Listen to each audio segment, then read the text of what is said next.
So basically, hello everyone. I hope you all are doing great. So this is our classes.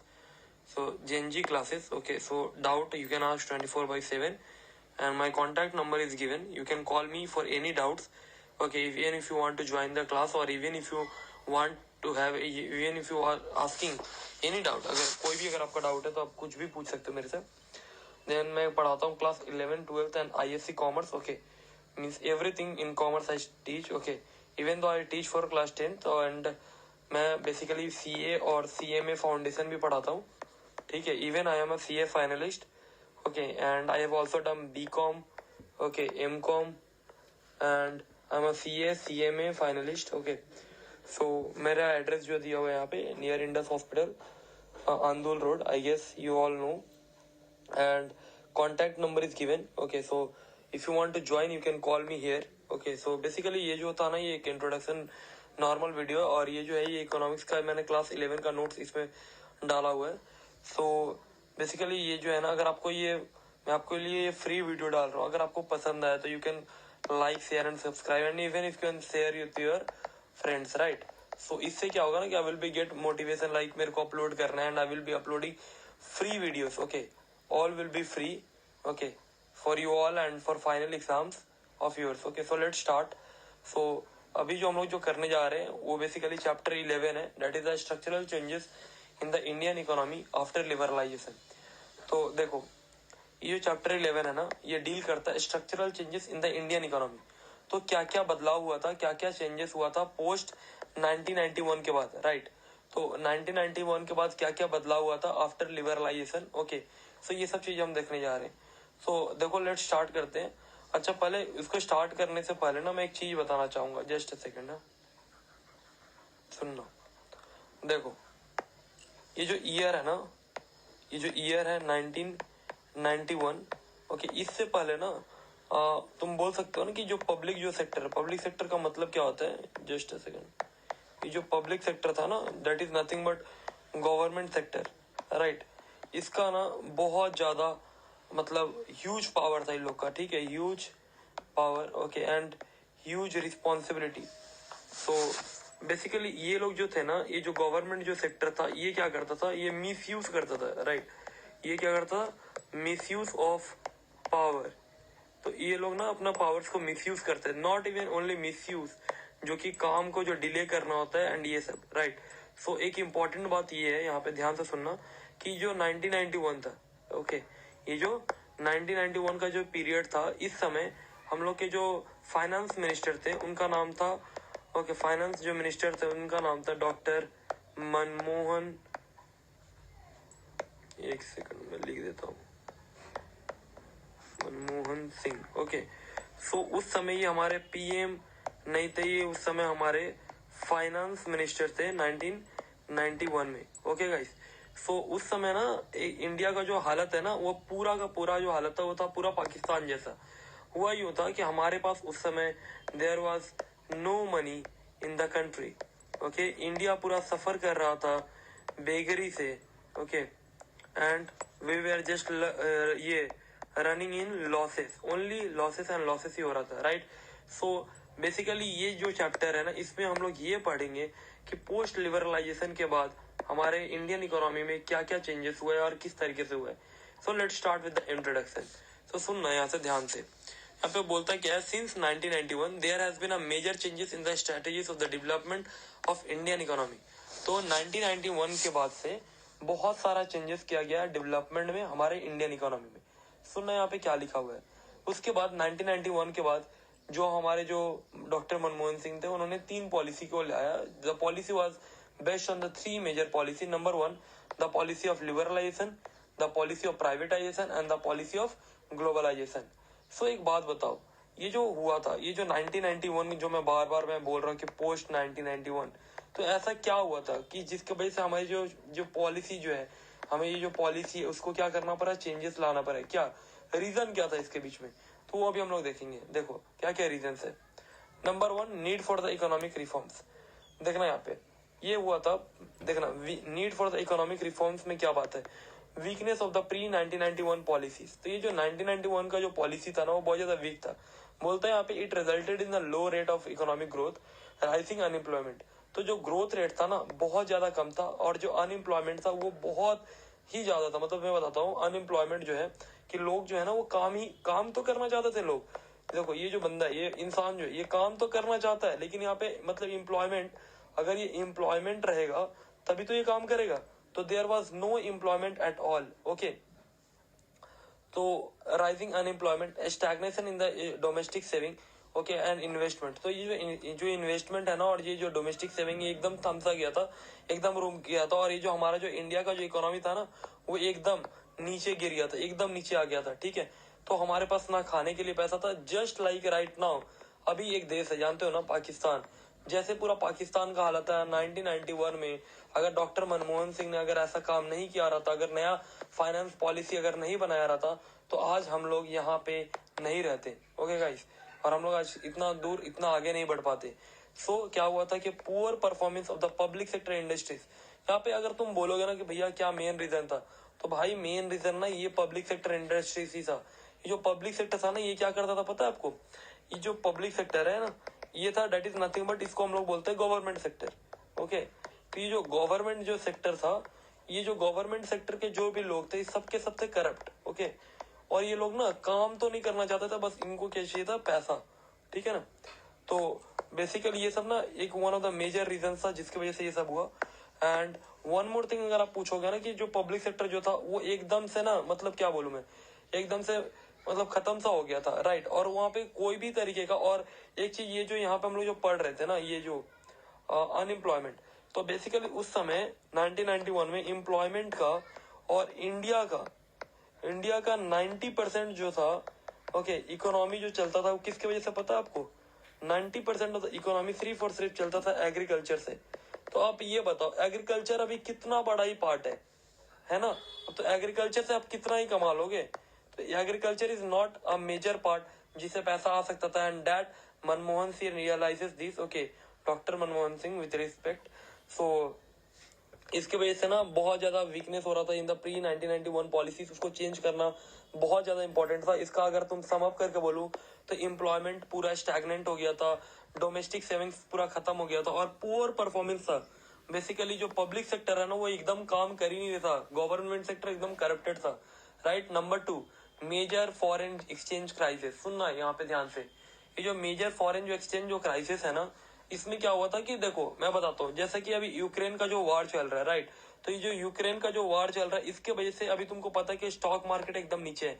तो आप पूछोगे कि भैया इसके वजह से स्टॉक मार्केट क्यों नीचे है? सुनना, एक कंट्री का, ओके, सपोज हमारा ये इंडिया है, इंडिया का कोई भी अगर वार होता है ना, कोई भी अगर कहीं पे भी अगर वार होता है पूरे ऑल ओवर द वर्ल्ड में, तो पूरा का पूरा इम्पैक्ट ऑल ओवर वर्ल्ड पे पड़ता है। ठीक है, तो उसी समय ना एक वार हुआ था। सुनना, the immediate cause for the foreign exchange crisis was the war between the gulf countries of Iraq and Kuwait in 1990 and 1991। सोचो, हमारे पास तो कुछ था नहीं उस समय, लेकिन तब भी उसी समय एक वार भी चल रहा था between the two countries, that is gulf countries of Iraq and Kuwait. Okay guys, one more thing, एक बात बताना है। देखो ये जो वीडियोस है ना, ये वीडियोस एकदम फ्री है, राइट। तो एक जस्ट हेल्प चाहिए कि ना एक काम करना, बस सब्सक्राइब कर देना जिससे आपका ही बेनिफिट हो। जैसे आप डेली का डेली ना आपको नोट्स, ओके, नोट्स प्लस क्या बोलते हैं लेक्चर्स जो है ये फ्री के मिलते रहेंगे, राइट। सो प्लीज बस इतना कर देना कि एक बार लाइक और बस सब्सक्राइब कर देना, क्योंकि इसमें कोई भी पैसा नहीं लगता भाई। ठीक है, चलो, और ना एक्चुअली में बहुत मेहनत लगता है भाई बनाने में इसे। ठीक है ना, तो यहाँ पे ध्यान देना। बोलता है India external debt has increase over time. तो इंडिया का जो एक्सटर्नल जो डेट है वो इंक्रीज हो चुका था ओवर टाइम पे। बिकॉज देखो, अगर आपके पास पैसा नहीं रहेगा तो आप किसके पास जाओगे? आप जाओगे वर्ल्ड बैंक के पास, और वर्ल्ड बैंक से आप क्या मांगोगे? Loan, right. अगर आप वर्ल्ड बैंक से अगर आप लोन मांगते हो तो क्या वो फ्री में देता है? नहीं, उसको चुकाना भी तो पड़ता है ना। तो यही बात बोलता है कि इंडिया का जो एक्सटर्नल जो डेट था, जो बाहर से हम लोग डेट ले रहे थे, वो बहुत ज्यादा बढ़ गया था over time. The burden of the interest was and old repayments was very large, वो बहुत ज्यादा हो गया था, राइट। फिर यहाँ पे बोलता है foreign exchange in the form of NRI. You know NRI किसे बोलते हैं? एनआरआई वो लोग होते हैं ना जो कि फॉरेन में, हमारे इंडिया के ही होते हैं लेकिन जो मतलब फॉरेन में रहते हैं और इंडिया में वो लोग ना इन्वेस्टमेंट करते हैं, राइट। तो यहाँ पे हुआ यूं था, जो कि जो बाहरी देश से किसी से भी शादी कर लिया ना वो एनआरआई में आ जाता है। ठीक है, फिर बोलता है कि foreign exchange in the form of NRI deposits was being withdrawn. देखो जो लोग भी फॉरेन में रहते थे ना एनआरआई, तो उन लोगों के पास तो भाई बहुत पैसा है, वो लोग क्या करते थे कि हमारे इंडिया में पैसा लगा तो रहे, लेकिन उन पॉलिटिकल इंस्टेबिलिटी की वजह से वो सारा का सारा यहाँ पे जितने भी जमीन था, जहाँ जितना भी लैंड हो गया, जितना भी उनका इन्वेस्टमेंट है, सब वहां पे यहाँ पे कुछ करना ही नहीं चाहते थे। क्यों? क्योंकि भाई यहाँ पे जो पॉलिटिकल जो है ना, यहाँ पे जो हम लोग जो पढ़ रहे इकोनॉमिक रिफॉर्म्स, ये हुआ क्यों था? ये तो लिबरलाइजेशन की वजह से, that is only the public sector का जो राज था, तो उसके वजह से यहाँ पे कोई इंसान पैसा लगाना ही नहीं चाहता था, ठीक है। और ये अनसर्टेन था, मतलब कि आज मान लो अगर आज मैं यहाँ पे एक प्लॉट कीनता हूँ, और अगर वो प्लॉट अगर कोई 2 दिन बाद अगर कोई पॉलिटिकल पर्सन अगर मेरे ऊपर कब्जा कर ले मेरे प्लॉट पे, तो मैं क्या वो जमीन किनना चाहूंगा क्या? ऑब्वियसली नॉट ना। तो यही बात था। यहाँ पे देखो फिर बोलता the growth of import had always been. अब जो सुनो, इंडिया में इम्पोर्ट तो हो रहा था, बहुत तेज रेटी से हो रहा था, लेकिन एक्सपोर्ट जो कि एक्चुअली में इम्पोर्ट से ज्यादा एक्सपोर्ट होना चाहिए, वो एकदम ही नहीं हो रहा था। क्योंकि हमारे पास था क्या? एग्रीकल्चर। और एग्रीकल्चर को कौन लेता है भाई? ये बताओ। अगर हमारे पास मैन्युफैक्चरिंग अगर इंडस्ट्रीज नहीं है, अगर हमारे पास आज के डेट पे अगर इंडस्ट्रीज नहीं है, तो कौन आएगा? राइट। तो बोलता है कि जो ग्रोथ ऑफ इम्पोर्ट है वो बहुत ज्यादा हो गया था एज कम्पेयर टू एक्सपोर्ट, जो कि एकदम नेगेटिवली होता है। राइट। चलो नंबर 3 पे आते हैं, सुनना। बोलता है यहाँ पे conditionalities imposed by the IMF and the world bank. What is IMF? That is international monetary fund. और अच्छा ये बात आपको बता दूं पहले ही, इंटरनेशनल मॉनेटरी फंड एंड ये जो वर्ल्ड बैंक है, इसका काम क्या होता है? जितने भी लोग है, जितने भी कंट्रीज है, राइट, बेसिकली जितने भी कंट्रीज है बड़े बड़े, उन सभी को ये क्या देता है? लोन देता है। क्या देता है? ये लोन देता है। और वो भी क्या रहता है? लॉन्ग टर्म लोन रहता है। ओके, लॉन्ग टर्म बोरिंग बोल सकते हो आप लोग, ठीक है। तो उस समय क्या होता है, Indian government has approach the IMF. Indian government ने आईएमएफ से हेल्प तो मांगा था और वर्ल्ड बैंक से, लेकिन वो लोग क्या बोले? वो लोग हमें बोले कि ठीक है हम लोग लोन तो देंगे, लेकिन बहुत ज्यादा वो हम लोग से कुछ चार्ज कर रहे थे और वो हमारे ऊपर बहुत कुछ इम्पोज कर रहे थे। सुनो यहाँ पे बोलता this institution provided much needed foreign exchange. वो लोग देने के लिए राजी तो थे, लेकिन उनका खुद का ही टर्म्स एंड कंडीशन था जो कि हमें मानना था, जो कि एक्चुअली में इंडिया के टोटली वो अगेंस्ट टर्म्स एंड कंडीशन था, ठीक है ना गाइस। यहाँ पे सुनना। फिर बोलता है फॉल ऑफ यूएसएसआर। अच्छा आपको पता है ना सोवियत यूनियन के बारे में? ये जो सीपीएम है ना, मैं आपको बता दूं, ये जो सीपीएम जो पार्टी है, ये क्या है? ये एक्चुअली में अपना इंडिया का नहीं है। ओके, ये सोवियत यूनियन है। ओके, सोवियत यूनियन से ये जनरेट हुआ है। ओके, सो उस समय पता एक और हुआ कि वर्ल्ड में एक और काम हुआ कि fall of the USSR, that is the union of the Soviet socialist Republic. At the end of 1990 the political system of the USSR and east European country totally collapsed. तो ये जो यूएसएसआर था ना, ये सोवियत, ये देखो यहाँ पे यूनियन ऑफ सोवियत, ये सोवियत सोशलिस्ट रिपब्लिक, वो पूरी तरीके से, और जो ईस्ट यूरोपियन कंट्री से कोलैप्स्ड हो गए। There was a war between them. तो इसके वजह से भी बहुत ज्यादा इम्पैक्ट हुआ इंडिया का इकोनॉमी में। इसलिए ये सब रीजन है, ये मेजर रीजन है जिसके वजह से need for the economic reforms India में लाना बहुत ज्यादा जरूरी था गाइस। ओके, तो यहाँ पे आप देख सकते हो, यहाँ पे मैंने कुछ डायग्राम्स के हिसाब से, डायग्राम्स के मतलब जरिए यहाँ पे आपको समझाया। फिर यहाँ पे एक और चीज है, ध्यान से सुनना। The economic policies which led to the growth of the Indian economy are as follows. तो 3 था यहाँ पे, एक था लिबरलाइजेशन, एक था प्राइवेटाइजेशन, एक था globalisation. So let's move to the liberalisation policy. So guys I hope कि आपको ये अच्छा लग रहा है, ठीक है। अगर अभी तक आप सुन रहे हो ना, तो एटलीस्ट लाइक और सब्सक्राइब कर देना भाई, ठीक है। चलो लेट्स कंटिन्यू द लिबरलाइजेशन। सुनो यहाँ पे इकोनॉमिक लिबरलाइजेशन क्या होता है। ओके, तो बोलता है यहाँ पे economic liberalisation is the policy of deregulating of different segments of the economy. Okay, it is the policy of doing away or reducing the government controls over industries, okay, investment, imports, foreign exchange and the other activities, okay, and the other activities before 1991। तो ये economic liberalisation बोलता है एक ऐसा policy है जो कि डिसरेगुलेट करता है। क्या करता है ये? डिसरेगुलेट करता है डिफरेंट सेगमेंट्स। मतलब सिंपली अगर मैं आपको बताऊं तो लिबरलाइजेशन एक ऐसा पॉलिसी है जिसके थ्रू ये जो प्राइवेट जो सेक्टर्स है उसको ज्यादा कंट्रोल दिया जाएगा as compare to government control. So government control जो था ना पब्लिक सेक्टर्स में, उसको हटा करके, देखो यहाँ पे गवर्नमेंट जो कंट्रोल्स है उसको हटा करके किसको दिया जाएगा? प्राइवेट को। किसको? प्राइवेट को। ओके गाइस, तो कंट्रोल दिया जाएगा ओवर इंडस्ट्रीज पे, इन्वेस्टमेंट्स पे, इंपोर्ट्स पे एंड फॉरेन एक्सचेंज पे। बिफोर क्या 1991 में जितना भी गवर्नमेंट कंट्रोल था उसको रिड्यूस करके किसको देना है? प्राइवेट सेक्टर्स को, ओके, जिससे प्राइवेट सेक्टर्स बूम ला सके इकोनॉमी में, ओके। सो लेट स्टार्ट कि जो फीचर्स था ना ये जो फीचर्स था लिबरलाइजेशन का वो क्या था, देखो यहाँ पे। अच्छा, आप लोगों ने, आई होप कि आप लोगों ने लिबरलाइजेशन समझा होगा। एक बार मैं फिर बता देता हूँ कि लिबरलाइजेशन एक ऐसा पॉलिसी होता है जो कि डिसरेगुलेट किया जाता है। डिसरेगुलेट करके डिसरेगुलेट किसको करना है? गवर्नमेंट कंट्रोल्स को over the economy, okay, over the different segments, जैसे कि इंडस्ट्री हो गया, इन्वेस्टमेंट्स हो गया, इंपोर्ट्स हो गया, फॉरेन एक्सचेंज हो गया, ओके, बिफोर 91 और इससे हम लोग का क्या होगा? इससे ये होगा, सिंपली बस ये होगा कि जो गवर्नमेंट कंट्रोल्स है, इससे हम लोग किसको कंट्रोल देना चाहते हैं? प्राइवेट इंडिविजुअल्स को, ओके, प्राइवेट इंडिविजुअल्स को, ठीक है। चलो let's start with the features of the liberalisation. सुनना यहाँ पे ध्यान से, बोलता है डी लाइसेंसिंग, ध्यान से सुनना। बोलता है डी लाइसेंसिंग क्या था? बोलता है before 1991 there existed a regulatory system of the licensing and control. तो 1991 से पहले ना गाइस, हर एक चीज के लिए, छोटे से छोटे, अगर आपको दुकान भी खोलना है ना, इसके लिए आपको लाइसेंस लेना पड़ता था। और ऐसा वैसा लाइसेंस नहीं, पूरा का पूरा फुल लाइसेंस, फुल कंट्रोल किसके हाथ में रहता था पता है? गवर्नमेंट के हाथ में, ओके। अगर एक बात बताओ, आप ही एक बात सोचना अब यहाँ पे एक बात, कि अगर मान लो फुल कंट्रोल, अगर आज के रेट पे, okay, full control plus, okay, licence plus, अगर मुझे मनी का अगर टोटली अगर फीडबैक है, ठीक है, अगर सब कुछ अगर मुझे अगर गवर्नमेंट को देना पड़े, अगर सब कुछ मुझे अगर गवर्नमेंट को देना पड़े, तो मैं आज के रेट पे, हाँ, why we will do business. तो फिर अगर आप बिजनेस करोगे ही क्यों? अगर सब कुछ अगर गवर्नमेंट को ही अगर देना है, तो फिर हम लोग बिजनेस क्यों ही करें, राइट? तो इसी तरीके से डी लाइसेंसिंग को लाया गया। बोलता है कि 1991 से पहले, ठीक है, तो एक रेगुलेटरी सिस्टम था जिसमें कि लोगों का ये जरूरी था कि वो लोग लाइसेंस लें। It was a hurdle for the industrial sector. ये बहुत बड़ा एक प्रॉब्लम था इंडस्ट्रियल सेक्टर की वजह से। मतलब इंडस्ट्रियल सेक्टर की वजह से आदमी काम करे ना, लाइसेंस ले ना, गवर्नमेंट का कंट्रोल पे रहे। फिर थर्ड है द इंडस्ट्रियल पॉलिसी। यहाँ पे फिर बोलता है, यहाँ पे the industrial policy of 1991 made the licensing policy liberal.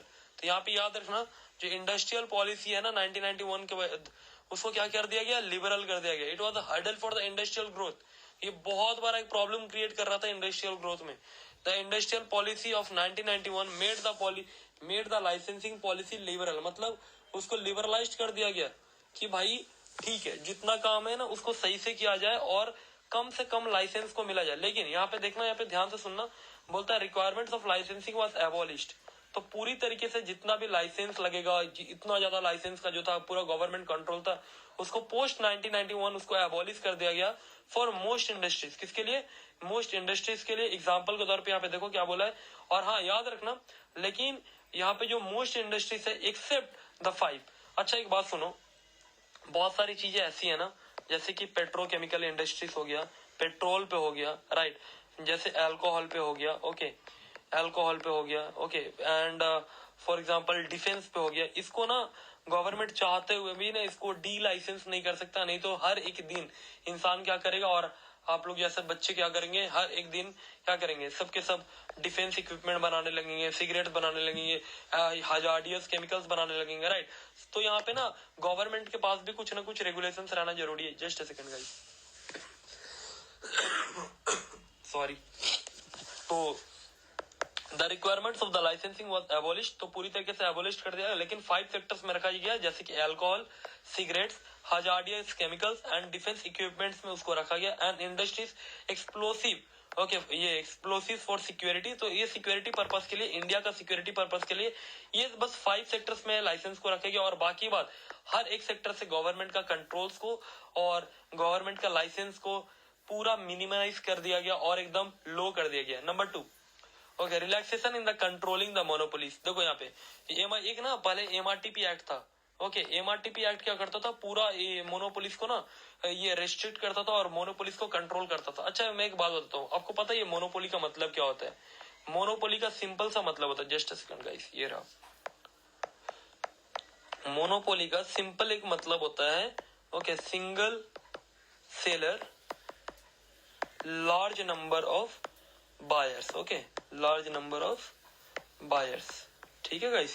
Example के तौर पे मैं अगर आपको बोलूं तो Indian railway is the example, okay. So देखो यहाँ पे तो पहले ना एक एमआरटीपी एक्ट था ओके 1969 का। देखो monopolies and restrictive trade practices MRTP was abolished, उसको एबॉलिश्ड कर दिया गया अंडर द लिबरलाइजेशन पॉलिसी, ठीक है। फिर दूसरा बोलता है monopoly houses are no longer required to take approval. तो जो मोनोपोली हाउसेस है जैसे कि इंडियन रेलवे उसको उतना ज्यादा गवर्नमेंट से अप्रूवल लेने की जरूरत नहीं था अंडर द लिबरलाइज्ड पॉलिसी। फिर आते हैं यहाँ पे इंडस्ट्रियल लोकेशन पॉलिसी लिबरलाइज्ड। ध्यान से सुनना, freedom has been given to industries to start their operation to all the locations other than cities more than 1 million population. ध्यान से सुनने वाली बात यह है कि इंडस्ट्रियल जो लोकेशन था पॉलिसी वो उसको क्या कर दिया गया, पूरी तरीके से उसको लिबरलाइज कर दिया गया। फ्रीडम किसको दिया गया, इंडस्ट्रीज को, जिससे वो अपना ऑपरेशंस को इजीली स्टार्ट कर सके। कोई भी लोकेशन पे आप कर सकते हो, लेकिन आप सिर्फ और सिर्फ एक जगह पे नहीं कर सकते। 1 मिलियन पॉपुलेशन, 1 मिलियन मतलब जहां पे 10 लाख लोग है, 10 लाख लोग है, 10 लाख पॉपुलेशन है, बस उसको छोड़ करके आप जहां भी चाहो वहां पे भी आप अपना फैक्ट्रीज को, इंडस्ट्रीज को आप ऑपरेट कर सकते हो गाइस। फिर यहाँ पे बोलता है no need for obtaining the approval for the government. हाँ याद रखना, कोई सेटअप करने के लिए आपको कोई भी गवर्नमेंट का कोई भी जरूरत नहीं है। हाँ बट मिनिमम अभी भी डॉक्यूमेंटेशन लगता है थोड़ा बहुत। Except for the industry subject to the compulsory licensing. जैसे कि कंपल्सरी लाइसेंसिंग में गाइस अभी हम लोग ने देखा अल्कोहल था, राइट, डिफेंस का सामान था, एंड और क्या था, पेट्रोल था, राइट। तो ये सब छोड़ करके जो कि लेना जरूरी है गवर्नमेंट से, उसको छोड़ करके आपको कहीं से भी कोई भी लाइसेंस लेने की जरूरत नहीं है। फिर यहाँ पे बोलता है removal of the restrictions of the mergers. यहाँ पे सुनना है ध्यान से, बोलता है कि यहाँ पे restriction on the mergers, takeovers, ये separates of the industries units etcetera all are removed. तो जानते हो ये मर्जर क्या होता है, सुनना। मर्जर का मतलब होता है, merger means when two or more company starts their venture together in a single company, in a single unit या फिर single company, राइट गाइस। तो ये मर्जर का सिंपल सा ये मतलब है कि जब दो कंपनी मिल करके जब कंपनी होता है, राइट, वन कंपनी, तो तब जाकर के क्या होता है, वो मर्जर होता है।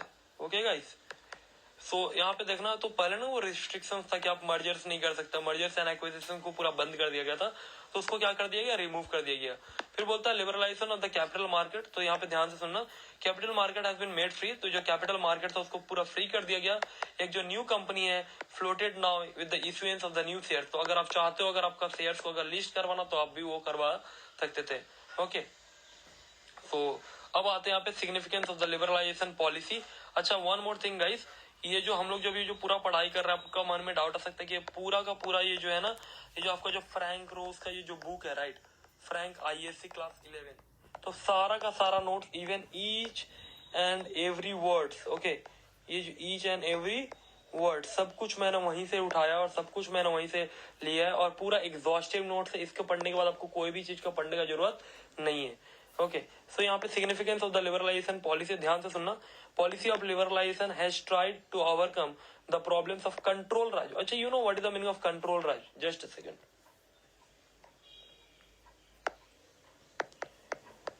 कंट्रोल राज में क्या होता था कि जो पूरा का पूरा जो राज था वो किसका था, government sector, that is nothing but public sector. Okay, तो उसको रिमूव किया गया, ठीक है, उसको पूरी तरीके से रिमूव कर दिया गया।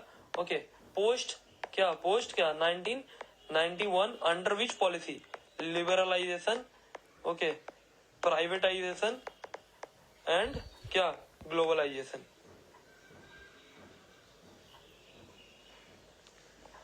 तो यहाँ पे ध्यान से सुनना, तो एक सेकंड गाइस,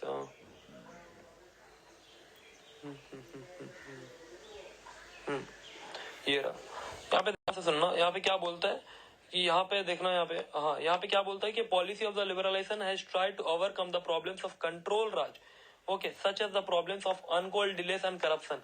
तो पहले पता है कि पूरा जो था ना गवर्नमेंट के कंट्रोल्स में था, और ना अनकॉल्ड डिलेस और करप्शन था, मतलब करप्शन हो रहा था, और वो भी ना बेवजह करप्शन हो रहा था, राइट।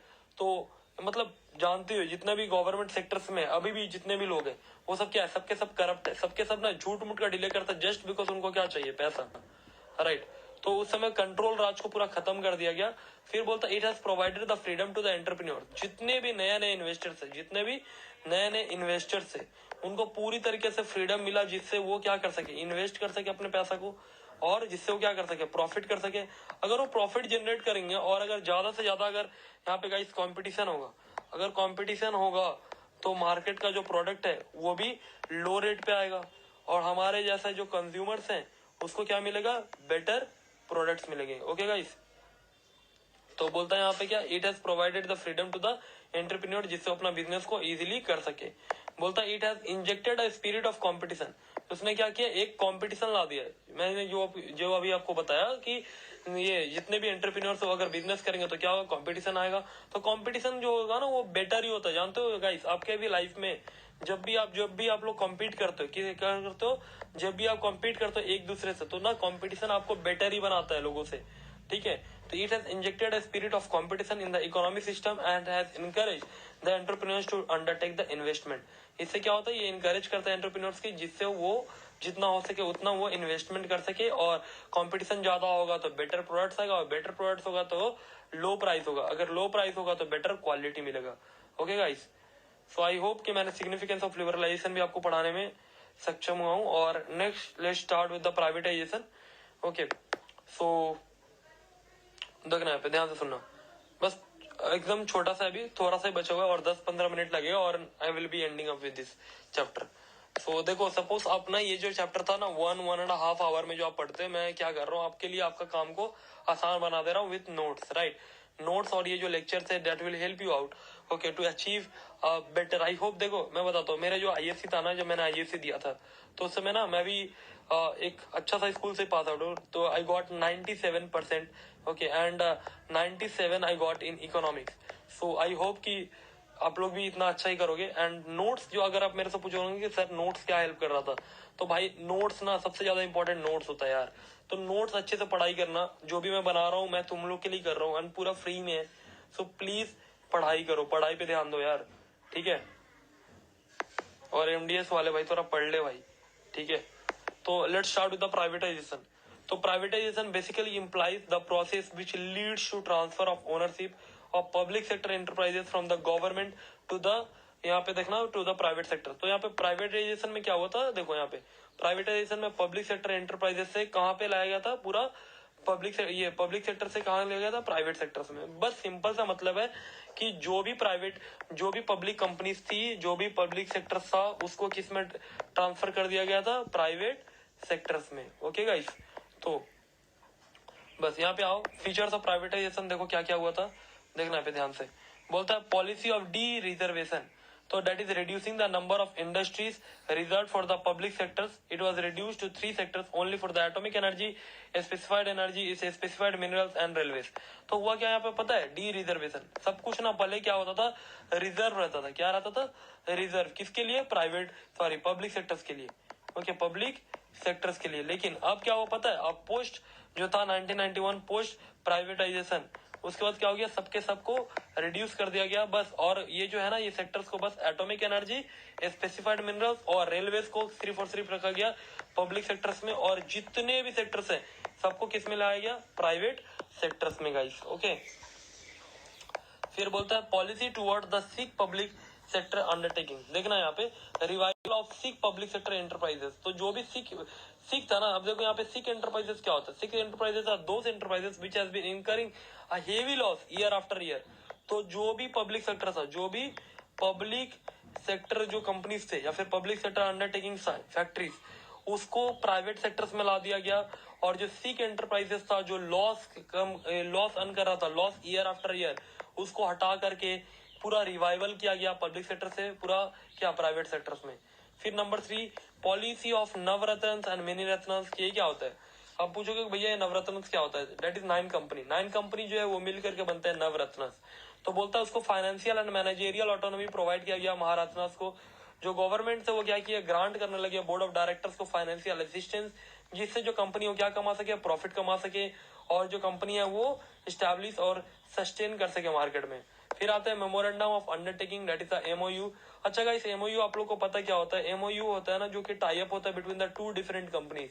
जो 2 कंपनीज है, ओके, सॉरी टू कंपनी या फिर टू ऑर्गेनाइजेशन जो होते हैं वो जब टाई अप करते हैं या फिर वो लोग दोनों अलग रहते हैं, लेकिन दोनों अलग रहते हुए भी कुछ दोनों एक दूसरे के लिए कुछ बेनिफिट्स निकालते हैं, तो वो बेनिफिट जो होता है that is nothing but mauve. Okay, ये जो मोव जो टाई अप होता है बिटवीन द टू कंपनीज या फिर टू इंस्टीट्यूशन जल्दी होता है, राइट। तो यहाँ पे देखते हैं, सुनना, बोलता है move with the basic public sectors okay enterprises to grant them the autonomy with increasing the quality and the accountability. अगर वो मूव अगर टाई अप होगा तो एक कंपनी दूसरे कंपनी को क्या रहेगा, अकाउंटेबल रहेगा और जिम्मेदार रहेगा। और आपको अगर मान लो अगर आज के रेट पे अगर आप ही हो और आपको अगर हर एक दिन अपने पापा को या फिर अपने पेरेंट्स को बताना पड़ता है कि आपने क्या पढ़ाई की है, तो आप उससे क्या होगे, ज्यादा रिस्पॉन्सिबल बनोगे और ज्यादा क्या होगे, ज्यादा से ज्यादा आप अकाउंटेबल होगा और उससे क्या होगा कि बेटर रिजल्ट्स आएगा, राइट, और बेटर ग्रोथ होगा। तो उसी तरीके से मूव जो टाई अप होता है पब्लिक सेक्टर्स में और प्राइवेट सेक्टर्स में, उससे क्या होता है कि अकाउंटेबल होता है और क्वालिटी ज्यादा आता है, ठीक है ना guys, in between the industries. यहाँ पे ध्यान से सुनना, वॉलंटरी रिटायरमेंट स्कीम्स क्या होता था, पहले जो पब्लिक सेक्टर्स में जितने भी लोग काम करते थे उनको कोई भी तरीके का वॉलंटरी स्कीम्स नहीं मिलता था, वो लोग चाहते हुए भी खुद से वो रिटायरमेंट नहीं ले सकते थे, लेकिन अब वो रिटायरमेंट ले सकते हैं खुद की मर्जी से। तो यहाँ पे देखना, यहाँ पे voluntary retirement schemes for the employees of the public sector enterprises. तो अगर चाहते हैं कि मेरे को काम करने का मन नहीं है, अगर मेरे को रिटायरमेंट लेना है तो वो ले सकते हैं, लेकिन पहले ये गाइस ये पहले पॉसिबल नहीं था। देखो मेरा पेन भी अब डिस्चार्ज हो रहा है। ओके सुना, यहाँ पे डिसइन्वेस्टमेंट पॉलिसी सुनना यहाँ पे बहुत अच्छे से, और ये बहुत इंपॉर्टेंट आपके एग्जाम्स के लिए। डिसइन्वेस्टमेंट पॉलिसी क्या होता है, selling of equalities of the public sector enterprises of to private investors, financial institution, public at large। तो यहाँ पे क्या होता है पता है, डिस इन्वेस्टमेंट पॉलिसी एक ऐसा पॉलिसी है जो पब्लिक सेक्टर जो पब्लिक सेक्टर जो कंपनीज है वो अपने इक्विटीज को, इक्विटीज मतलब जानते हो क्या होता है, इक्विटी का मतलब सिंपल सा क्या होता है बताओ, इक्विटी का मतलब होता है अपने शेयर्स को वो इजिली प्राइवेट सेक्टर्स को बेच सकता है, that is nothing but disinvestment. Okay, तो यहाँ पे बोलते हैं यहाँ पे क्या, selling of the equities to the public sectors of the public sectors to private sectors, ये फाइनेंशियल ये institutions public at large etcetera. Okay guys, so I hope privatisation पूरा अच्छे से समझ में आया। अगर नहीं समझ में आता तो एक काम कर सकते हो, मेरे वीडियो को थोड़ा सा स्लो भी कर सकते हो आप। और एक चीज आप कर सकते हो क्या कि ना एक और काम कर सकते हो कि ना कि आप ना मेरे को ना मैसेज कर देना इस पे 8210415385 पे गाइस, और ना मैं आपको इसका पीडीएफ दे दूंगा जिससे आप पीडीएफ से भी पढ़ सकते हो। एंड गाइस प्लीज ओके, मतलब थोड़ा सा ना सपोर्ट चाहिए आप लोगों का, ठीक है ना। चलो let's start with the globalisation. सुनना यहाँ पे ग्लोबलाइजेशन बहुत इंपॉर्टेंट है, ग्लोबलाइजेशन आपके एग्जाम पॉइंट ऑफ व्यू से देखना गाइस। यहाँ पे क्या बोलते हैं, globalisation is the process of integrating the economy of a country with the other economies of the world through trade, capital flow and technology. तो बेसिकली पता है ग्लोबलाइजेशन में होता क्या है, ग्लोबलाइजेशन में एक कंट्री ओके सपोज ये एक कंट्री है और ये एक दूसरा कंट्री, ये मान लो कि ये इंडिया है और ये मान लो क्या है यूएस है।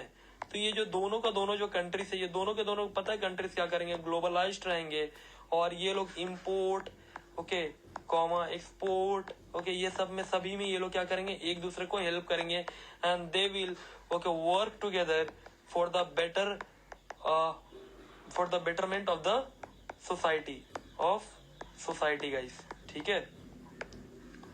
सुनना यहाँ पे क्या होता है, globalisation is the process of integrating the economy, मतलब सारे इकोनॉमी को एक साथ लाना of a country of one country with the other economies of the world. तो ये क्या करता है कि जो इकोनॉमी है ना पूरा वर्ल्ड का इकोनॉमी उससे कनेक्ट करने में ग्लोबलाइजेशन हेल्प करता है। देखो यहाँ पे जस्ट सेकंड, ये देखो ये फोटो देख पा रहे हो आप, इसमें क्या हो रहा है देखो, one part of the country suppose ये इंडिया, यहाँ पे मान लो ये एशिया है, तो एशिया से यहाँ पे जा रहा है, फिर यहाँ पे जा रहा है, फिर यहाँ से इकोनॉमी चेंज हो रहा है, फिर यहाँ से फिर ये ट्रांसपोर्टेशन हो रहा है, ठीक है, फिर यहाँ से तुम फ्लाइट्स है, फिर देख रहे हो यहाँ पे फॉरेन एक्सचेंज के बारे में बताया है। यहाँ पे देख रहे हो आप अगर वर्ल्ड का किसी भी पार्ट पे हो अगर आप चाहते हो तो यहाँ पे आप कर सकते हो, किसी भी वर्ल्ड के पार्ट से आप पूरा वर्ल्ड को बिजनेस कर सकते हो, वर्ल्ड में कहीं पे भी रखे हुए और किसी भी चीज को आप कंट्रोल कर सकते हो, that is nothing but globalisation. तो ग्लोबलाइजेशन का मतलब होता है एक ऐसा प्रोसेस जो कि integrating the economy of a country with the economies of the capital flow with the economies of the world, right. तो यहाँ पे देखना फीचर्स ऑफ ग्लोबलाइजेशन क्या है, और यहाँ पे मैंने बहुत कुछ हेल्प किया आपका। ग्लोबलाइजेशन हेल्प करता है पॉलिटिकल स्टेबिलिटी में, फाइनेंशियल स्टेबिलिटी में, इकोनॉमी में, सोशल में ओके सोशल गैदरिंग में। जैसे अपना मोदी जी को आप देखते रहते हो कि इधर उधर जाते रहते हैं, क्यों जाते हैं, आपको क्या लगता है वो ऐसे जाते हैं, हमें क्या लगता है बट ऐसा कुछ नहीं है, बट वो जाते हैं just for the socialisation of the betterment of the India. So देखो, अगर ग्लोबलाइज्ड हो तो आपका, जैसे हमारे पास बहुत सारा ऐसा टेक्नोलॉजीज नहीं था जो कि अमेरिका यूएसए के पास था, तो यूएसए के पास जो टेक्नोलॉजीज है वो हमें मिल जाता है, और हमें जो टेक्नोलॉजीज है यूएसए को मिल जाता है। It is also environmental friendly, जिससे हम लोग को पता चलता है कि इन्वायरमेंट में चल क्या रहा है। Okay guys, let's start with the features of globalisation. Sorry guys, just a second. तो गाइस यहाँ पे ध्यान देंगे, number 1 features of globalisation policy. देखना यहाँ पे क्या होता है, exchange rate reforms. The most important measure for integrating the Indian economy was to change over from the fixed exchange rate system to market determined flexible exchange rate system. This policy allowing the exchange rate to the determined in the international market without official intervention is known as the convertibility of the currency. तो यहाँ पे पता है क्या होता था, पहले जो था ना हम लोग का जो करेंसी था, जो कि पहले था इंडिया के साथ जो था इंडियन रुपीस जो था, और यहाँ पे जो डॉलर था वो टोटली फिक्स था, कोई भी फ्लेक्सिबल सिस्टम नहीं था। लेकिन जो पोस्ट जो ग्लोबलाइजेशन हुआ उसके बाद से एक्सचेंज रेट जो है वो क्या कर दिया गया, उसको फ्लेक्सिबल बना दिया गया। ओके, एंड जो पॉलिसी था वो एक्सचेंज रेट का जो था वो डिटरमाइन करता है इंटरनेशनल जो मार्केट का हिसाब से, जो करेंसी जो होगा डॉलर्स का, उसके हिसाब से अब फ्लेक्सिबल हो गया है इंडियन रुपीस भी। मतलब अब जैसे जैसे मार्केट चेंज होगा वैसे वैसे ही इंडियन रुपीस के साथ साथ ओके डॉलर्स का भी चेंज होगा, ना कि फिक्स्ड रहेगा, जो कि पहले फिक्स था, पोस्ट ग्लोबलाइजेशन के बाद ही चेंज हुआ था। देखो, Number 2 is the import liberalization. India is committed to the reduce restriction in the foreign trade as a member of the World Trade Organization. तो अभी इंडिया पता है आपको क्या है, वर्ल्ड ट्रेड ऑर्गेनाइजेशन में one of the major global organisation में ये इसका भी नाम आता है, इंडिया का भी one of the top countries में। तो हम लोग क्या कर सकते हैं, हमारा जो ट्रेड जो है वर्ल्ड ट्रेड ऑर्गेनाइजेशन के हिसाब से आप कहीं पे भी किसी भी पार्ट में इंडिया से कोई भी पार्ट में कोई भी कंट्री में, यूएसए में, ओके यूके में, आप कहीं पे भी आप चाहते हुए भी आप चाहो तो इम्पोर्ट कर सकते हो इजीली, ठीक है ना, मतलब और आप एक्सपोर्ट भी कर सकते हो, ठीक है, ऐसा नहीं। अभी पता है पोस्ट जो ये जो गवर्नमेंट आया ना, गवर्नमेंट के बाद से हमारे पास एक्सपोर्ट हम लोग ज्यादा करते हैं एज कम्पेयर टू इम्पोर्ट। सुनना यहाँ पे, the government has taken a number of steps in the direction of import. Okay ना guys, just a second, let me just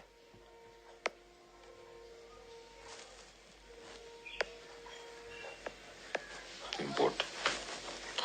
Okay, so the government has taken a number of steps okay in the direction of the import. Okay, so यहाँ पे देखना है पे the system of the import licensing has been dismantled. तो पहले ना आपको import करने के लिए ना बहुत सारा लाइसेंस से निकलना पड़ता, तो वो उसको dismantle मतलब खत्म कर दिया गया है। Okay, quantitative restrictions on import have been almost totally abolished. तो याद रखना क्वांटिटेटिव जो रिस्ट्रिक्शंस है इंपोर्ट पे उसको क्या कर दिए, अबॉलिश्ड। मतलब पहले ना बहुत ज्यादा रिस्ट्रिक्शन था कि आप ये इंपोर्ट नहीं कर सकते, वो इंपोर्ट नहीं कर सकते, सबको इसने अबॉलिश्ड कर दिया। क्योंकि अब अगर हम लोग इंपोर्ट करेंगे तभी तो इंडिया का जो पैसा है, इंडिया का जो फॉरेन एक्सचेंज जो करेंसी वो बहुत ज्यादा क्या होगा, इंक्रीज होगा, और जो कि डे बाय डे हो रहा है। ठीक है, हमें क्या करना है, एक्सपोर्ट क्या करना है, एक्सपोर्ट ज्यादा करना है या फिर इंपोर्ट ज्यादा करना है, ये बताओ। हमें एक्सपोर्ट बढ़ाना है और इंपोर्ट को क्या करना है, कम करना है, जिससे हम जो फॉरेन कंट्री से सामान कम मंगवाए, ओके, और हम अपने कंट्री से जो सामान है वो ज्यादा भेजे, कहाँ पे, ऑल ओवर द वर्ल्ड में, जिससे क्या होगा, फॉरेन एक्सचेंज जो है, फॉरेन एक्सचेंज रेट जो है वो इंडिया का क्या होगा, बढ़ जाएगा, और जो इंडिया जो है किस में आएगा, इंडिया जो इकोनॉमी में नंबर 3 पे है अभी, वो क्या होगा, नंबर 1 पे चल जाएगा। राइट गाइस, तो ये हो गया। फिर यहाँ पे ना बोलता है duties on import and export have been reduce. तो जो इम्पोर्ट है एक्सपोर्ट है उसके ऊपर टोटली रिड्यूस कर दिया गया, और उसको ना कुछ साल में क्या कर दिया जाएगा, फ्री। किसको फ्री कर दिया जाएगा, एक्सपोर्ट को फ्री कर दिया जाएगा, और इम्पोर्ट पे ज्यादा से ज्यादा ड्यूटी लगाया जाता है guys. Okay, so come here. So here comes the foreign direct investment, that is the FDI. तो FDI is an imported drive for the economic growth. तो FDI क्या है, फॉरेन डायरेक्ट इन्वेस्टमेंट बोलते हैं। देखो बाबू, यहाँ पे क्या होता है ना कि अगर आप ग्लोबलाइजेशन करते हो तो वर्ल्ड से ना लोग लीडर्स आएंगे, हमारे कंट्री में पैसा लगाएंगे, उसी को बोलते हैं फॉरेन डायरेक्ट इन्वेस्टमेंट। जैसे कि यहाँ पे अभी इंडिया में बताओ ना, ये जो हिंदुस्तान यूनिलीवर, आपको क्या लगता है यहाँ का कंपनी है, सिर्फ बस नाम है हिंदुस्तान यूनिलीवर, लेकिन है ये क्या, फॉरेन कंपनी। तो ये जो कंपनी जो फॉरेन जो ये जो मतलब ये जो क्या नाम है इसका बताओ ना, ये जो हिंदुस्तान यूनिलीवर है, ये जो डेटॉल है, ये सब जो कंपनीज है, ये सब कहाँ का कंपनीज है? फॉरेन के। लेकिन यहाँ पे क्या करके रखे हैं? Foreign direct investment. तो foreign direct investment is an important drive for the economic growth. तो इससे हमारा जो इकोनॉमी है ऊपर जाएगा। इससे क्या होगा कि इंक्रीज इन द प्रोडक्शन इससे क्या होगा? Increase in the productivity and employment भी बढ़ेगा, प्रोडक्टिविटी भी बढ़ेगा। FDI is expected to add the domestic investment. तो एफडीआई से क्या होगा कि डोमेस्टिक इन्वेस्टमेंट और भी ज्यादा होगा और बहुत से बहुत ज्यादा इंडस्ट्रीज यहाँ पे आएंगे, इंडस्ट्रीज इंडिया को अप्रोच करेंगे। ओके, और इससे हमारा जो इकोनॉमी है एकदम टॉप लेवल पे चल जाएगा। Right guys? ओके, और यहाँ पे एक और है फॉरेन टेक्नोलॉजी, जो कि मैं पहले बता रहा था। अगर फॉरेन का, अगर मान लो यूएसए का जो टेक्नोलॉजी कितना ज्यादा क्या है? एडवांस्ड है। तो अगर हमारे यहाँ पे अगर एफडीआई होगा फॉरेन डायरेक्ट इन्वेस्टमेंट, इससे क्या होगा कि टेक्नोलॉजी जो है वो भी हमारे यहाँ पे क्या होगा? बढ़ेगा ही। सिंपल से बात है ना? और क्या होगा? टेक्नोलॉजी का ग्रो होते ही यहाँ पे काम क्या होगा? काम एफिशिएंटली होगा। काम अगर एफिशिएंटली होगा तो इंक्रीज इन द इकोनॉमी। तो देखें यहाँ पे बोलता है with the view of encourage the technology development in the industry, free flow of the technology is allowed by the government. यहाँ पे ध्यान से सुनना, government provide the automatic approval. तो गवर्नमेंट अब क्या करता है? ऑटोमेटिक अप्रूवल दे देता है। कोई भी अगर टेक्नोलॉजी अगर एग्रीमेंट है तो उसके ऊपर okay, priority to the industries को ध्यान में देते हुए। ओके गाइस, आई होप कि ग्लोबलाइजेशन भी आपको समझ में आया हो। देखो यहाँ पे अगर effects of globalisation in the Indian industries क्या है, ध्यान से सुनना। क्योंकि inflow of the multinational corporation, तो बहुत सारे कंपनीज हैं, जैसे कि यहाँ पे एमएनसी, बहुत सारे एमएनसी कंपनी जो है, जैसे कि बैंगलोर, जानते हो ना, बैंगलोर जो है वो एमएनसी का पूरा हब है। बैंगलोर जो है वो एमएनसी का पूरा हब है गाइस। तो वहां पे क्या होता है कि बहुत सारे जो कंपनीज है फॉरेन के, वो अट्रैक्ट हुए। ये जो एमएनसी है उन्होंने बहुत ज्यादा एम्प्लॉयमेंट लाया यहाँ पे, और फॉरेन इन्वेस्टमेंट तो मतलब भर भर के हो रहा है अभी इंडिया में। ठीक है ना? तो पैसा फॉरेन से किस में आ रहा है? डॉलर में कन्वर्ट किस में हो रहा है? इंडियन रुपीस में। तो किसका बेनिफिट है? इंडिया का। Right guys? ओके, तो ये जो एमएनसी से बहुत ज्यादा ह्यूज अमाउंट आया है हमारे इंडिया में, इससे बहुत ज्यादा इन्वेस्टमेंट हो रहा है। ठीक है, specially in the pharmaceutical, okay, मतलब क्या? दवाई में और पेट्रोलियम में, केमिकल में, cement industries and manufacturing industries में गाइस। तो ये सब जो इंडस्ट्रीज है ना, एमएनसी जब भी अगर एमएनसी आता है ना इंडिया में, बहुत ज्यादा क्या लाता है? पैसा। That is nothing but FDI, foreign direct investment. फिर बोलते हैं emergence of IT and BPO sectors. Okay, you know ना, आईटी का फुल फॉर्म क्या होता है? Information technology, and BPO is the business process outsourcing. सुनो यहाँ पे, वर्ल्ड में क्या होता है ना, वर्ल्ड में जो सब ना पेमेंट होता है सैलरी में होता है, सैलरी जो देना पड़ता है ना वर्ल्ड लेवल पे हुए डॉलर में, और इंडिया में किस में होता है? रुपीस में। तो जो फॉरेन कंपनीज यहाँ पे आते हैं, और फॉरेन कंपनीज क्यों आते हैं यहाँ पे? जस्ट बिकॉज ना, जो भी इम्प्लॉयज है यहाँ पे, जो वेज रेट है वो कितना? वेज रेट मतलब जानते हो ना, लेबर का जो देते हैं, वेजेस देते हैं हम लोग, वो वेज रेट बहुत ज्यादा कम है as compare to other countries. तो जितना भी बीपीओ है, जो भी कॉल सेंटर आप देखते हो ना, कॉल सेंटर, उसी को हम लोग बोलते हैं यहाँ पे BPO, that is the business process outsourcing. तो फॉरेन कंपनीज यहाँ पे बीपीओ बहुत ज्यादा करना चाहते हैं, और information technology day by day boom पे है अभी इंडिया में। Right guys? Availability of the advance technology, MNCs has brought highly advanced technology with them. Okay, बोलता है यहाँ पे this has helped the maximum. Okay, this has make the Indian industries technology advance. तो यहाँ पे देखो availability of the advance technology, अगर technology अगर वर्ल्ड लेवल पे बढ़ेगा तो हमारे इंडिया में भी तो टेक्नोलॉजी बहुत ज्यादा ग्रोथ होगा, और अगर टेक्नोलॉजी अगर ग्रोथ होगा तो इकोनॉमी में डायरेक्टली वो इम्पैक्ट करेगा। Number 4 is providing the employment. Okay, sorry guys, यहाँ पे प्रोवाइडिंग होगा, just a second, let me just make it correct.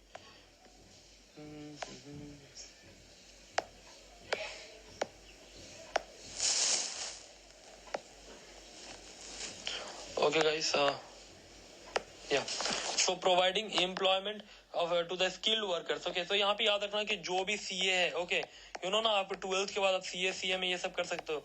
तो जो भी सीए सीएम है, that is the skilled workers. Okay, skill we are the professionals of this country. So ये जो professionals जो है ना, जैसे कि सीए सीएम ये लोग है ना, ये लोग को क्या है, ये लोग ना मतलब बहुत हाईली स्किल्ड रहते हैं। ठीक है ना? और ये लोग को मैन पावर जनरेट होता है। तो यहाँ पे जो इनकम जो है, जो भी फॉरेन कंपनीज आते हैं, इनका जो वेज रेट नहीं बोलते, इसको हम लोग बोलते हैं रेम्यूनरेशन, जो कि सीए को दिया जाता है। नॉर्मल एम्प्लॉयज को क्या दिया जाता है? सैलरी।